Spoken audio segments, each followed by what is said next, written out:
آج ہی کے دن 13 دسمبر، آج ہی کے دن 13 دسمبر۔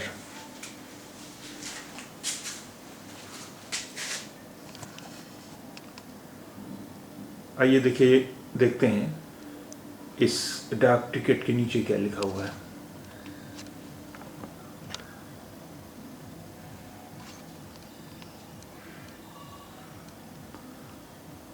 سوویت روس میں 1973 عیسوی میں جاری کیے جانے والے ایک پوسٹل اسٹیمپ پر البیرونی کی خیالی تصویر۔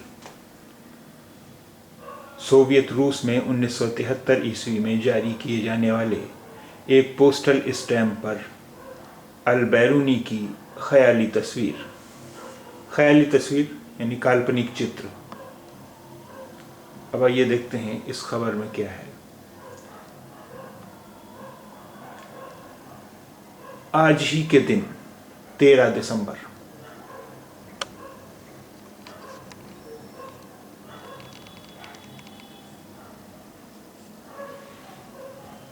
آج ہی کے دن 13 دسمبر 1948 عیسوی کو ابو ریحان البیرونی کا انتقال ہوا تھا۔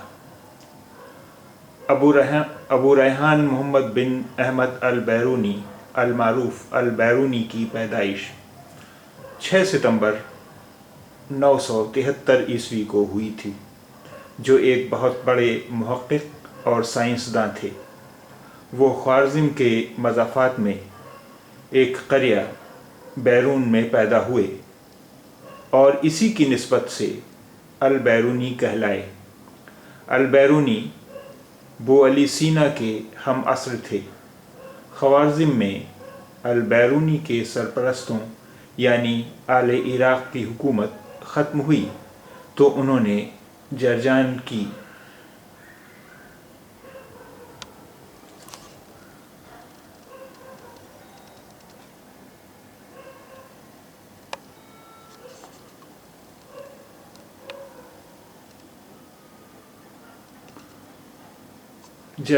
جانب رخت سفر باندھا۔ وہیں اپنی عظیم کتاب آثار الباقیہ مکمل کی۔ حالات سازگار ہونے پر البیرونی دوبارہ وطن لوٹے اور وہیں دربار میں بو علی سینا جیسی عظیم شخصیت سے ملاقات ہوئی۔ البیرونی نے ریاضی، علم حیات، تاریخ اور جغرافیہ میں ایسی عمدہ کتابیں لکھیں جو اب تک پڑھی جاتی ہیں۔ ان میں ایک کتاب الہند ہے جس میں البیرونی نے ہندوؤں کے مذہبی عقائد، ان کی تاریخ اور بر صغیر پاک و ہند کے جغرافیائی حالات بڑی تحقیق کے بعد لکھے ہیں۔ اس کتاب سے ہندوؤں کی تاریخ سے متعلق جو معلومات حاصل ہوتی ہیں ان میں سے بہت سی معلومات ایسی ہیں جو اور کہیں سے حاصل نہیں ہو سکتی۔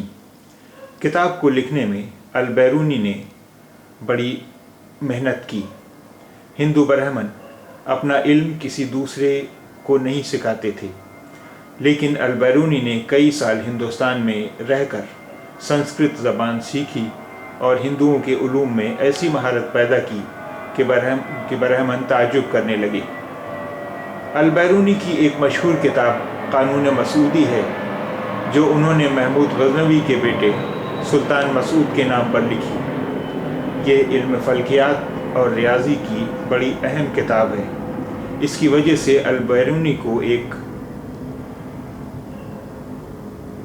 عظیم سائنسداں اور ریاضی داں مانا جاتا ہے۔